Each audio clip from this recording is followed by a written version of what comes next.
China marks the 75th anniversary of the founding of the People's Republic. Local ceremonies marking National Day. And Israel launches ground operations in Lebanon.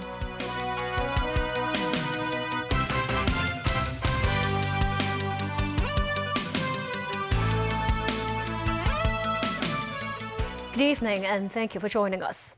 Today is National Day and the flag-raising ceremony was held at Tiananmen Square in Beijing this morning, marking the 75th anniversary of the People's Republic of China.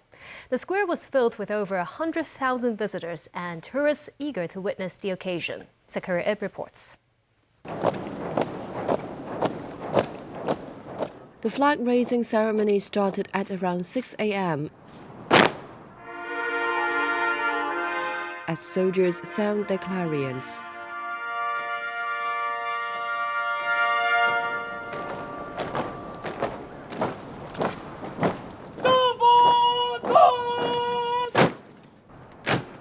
The national flag was carried into Tiananmen Square by members of the Chinese People's Liberation Army Honor Guard.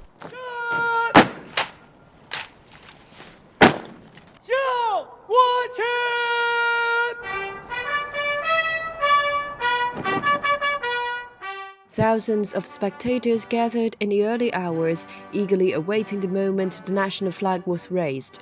Some people arrived the night before, as the 5-star red flag reached the top of the flagpole.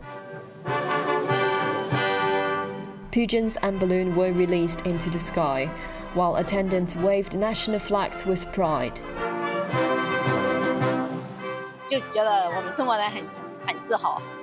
Ms. Li, a Guangdong student studying in Beijing, described the ceremony as striking and breathtaking.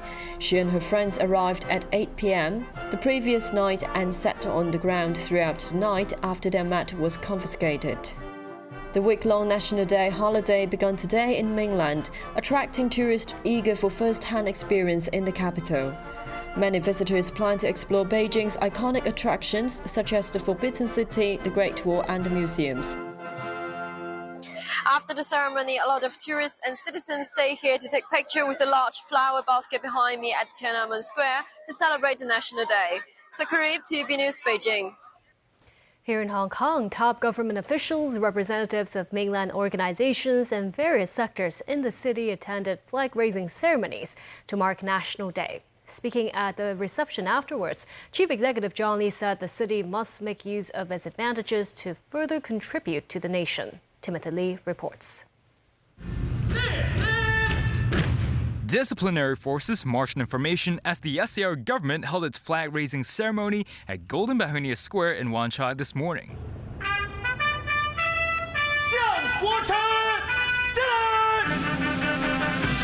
Chief Executive John Lee and former CE Leung Chun-ying, who is also vice chairman of the Chinese People's Political Consultative Conference, were among the dignitaries taking part in the event.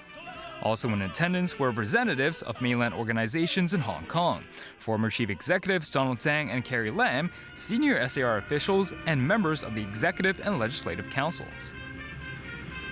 Marine police and fire services vessels, as well as government flying service helicopters, paid tribute to the nation via sea and air.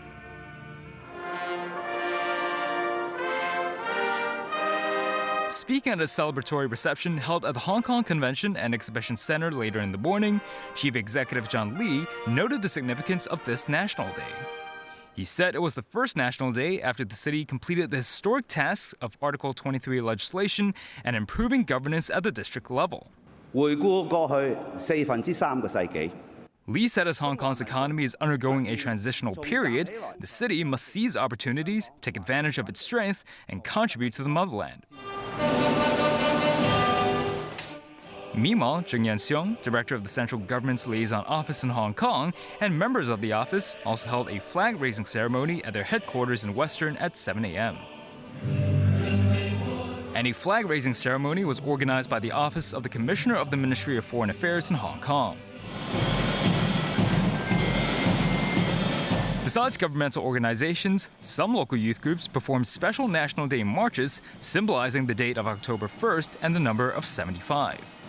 Timothy Lee, TVB News. Discounts and deals galore today offered by various businesses to celebrate National Day.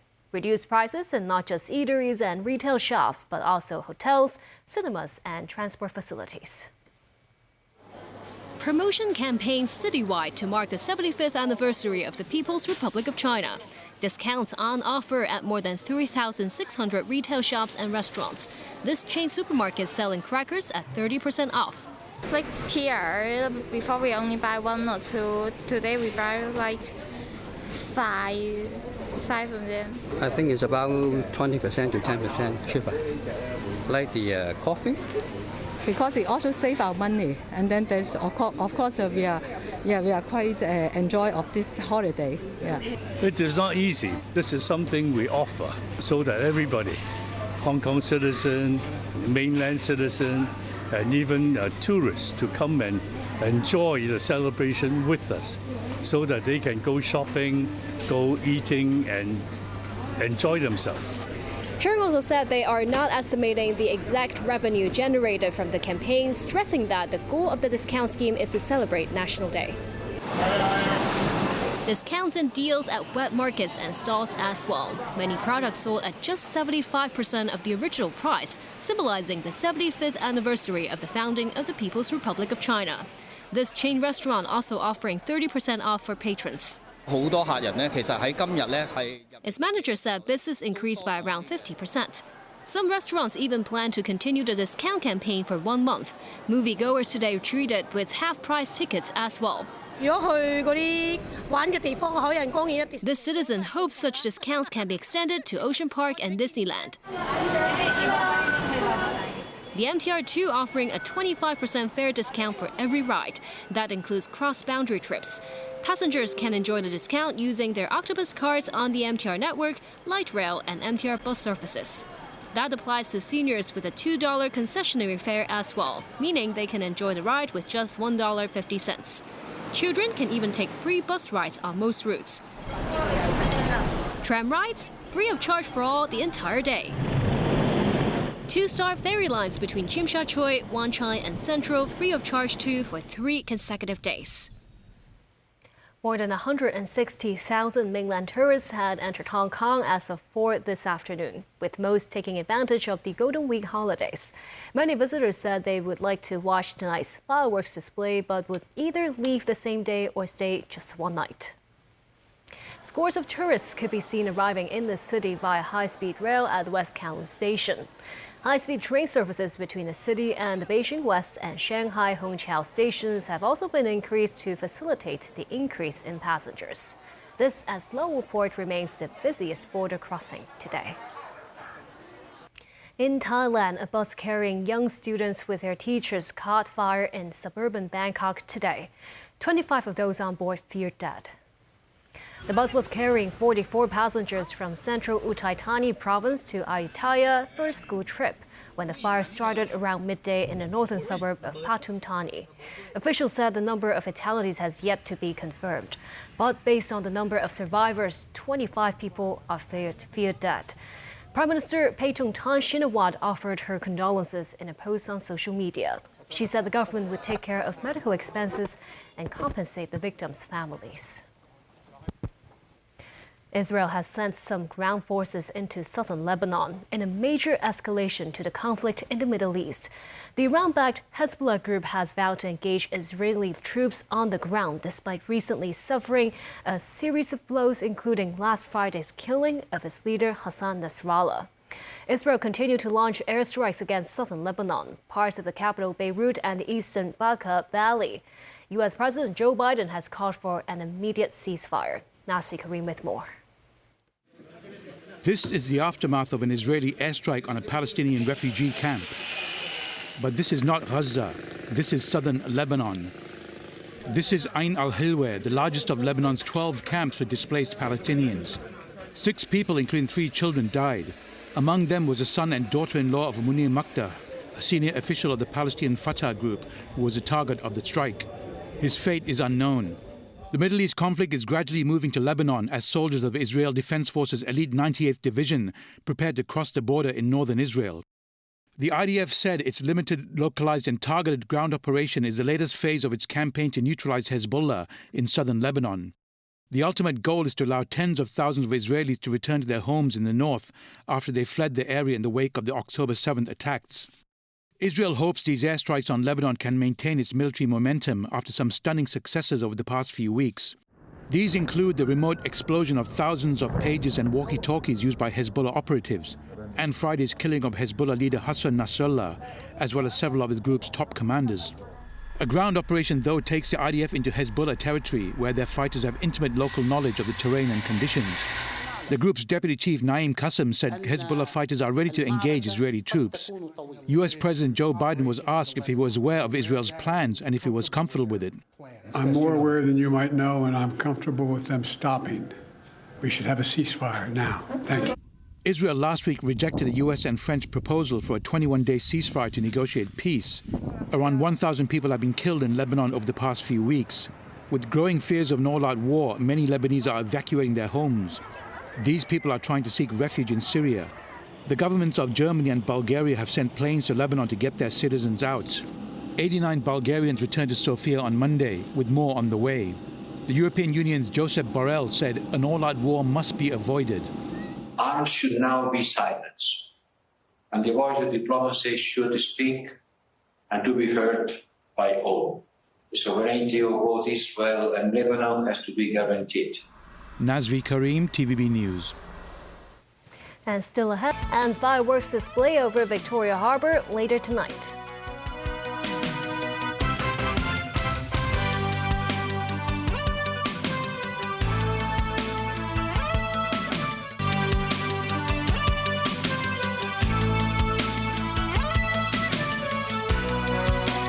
The National Day fireworks display at Victoria Park tonight will include a drone performance for the first time.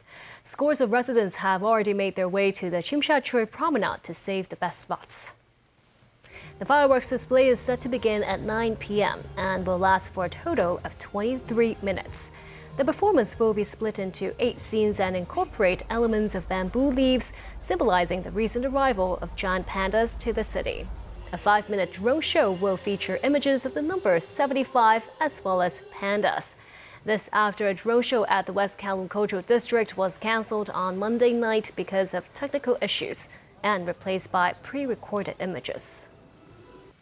The National Day Race Day was held at the Shatin Racecourse today, with members of the public enjoying free admission. Total betting was over $1.5 billion, up 7.5% from the same event last year. Samantha Lee was at Shatin. The Shatin Racecourse was open for free admission at 11 this morning, with large crowds lining up to get in. There were also tour groups and other tourists. Some people took photos with the bronze racing horse statue. It's like an amazing opportunity to experience a race like this. I think it's the first time in my life that I'm going to experience a horse race because it is so big in Hong Kong. I really want to come here, so I put all of the effort to visit this horse race today. Because I'm Muslim, so we're not allowed to gamble. So I'm just here for the vibe and just the experience. I just enjoyed the racing because I heard that this is famous in Hong Kong. I think they passed the end point. That's really exciting. Long time no come to this racing. So this time with my wife come to here to enjoy the party. The opening ceremony came with stunning performances, including martial arts and drumming. 10 races were held today, with the focus being the National Day Cup trophy, contested by 8 horses for the $4.2 million prize. The winner was Beauty Waves, ridden by Alexis Badel. And to celebrate the 75th anniversary of the founding of the People's Republic of China, the Hong Kong Jockey Club made themed offers for merchandise, food, and drinks. Some items were sold at 75% of original prices at the races shop. Apart from the special discounts, a range of National Day-themed products will be available as gift at the Jockey Club shops, including this gold combo set and commemorative stamp. Samantha Lee, TVB News. And that's the news. Thank you for watching.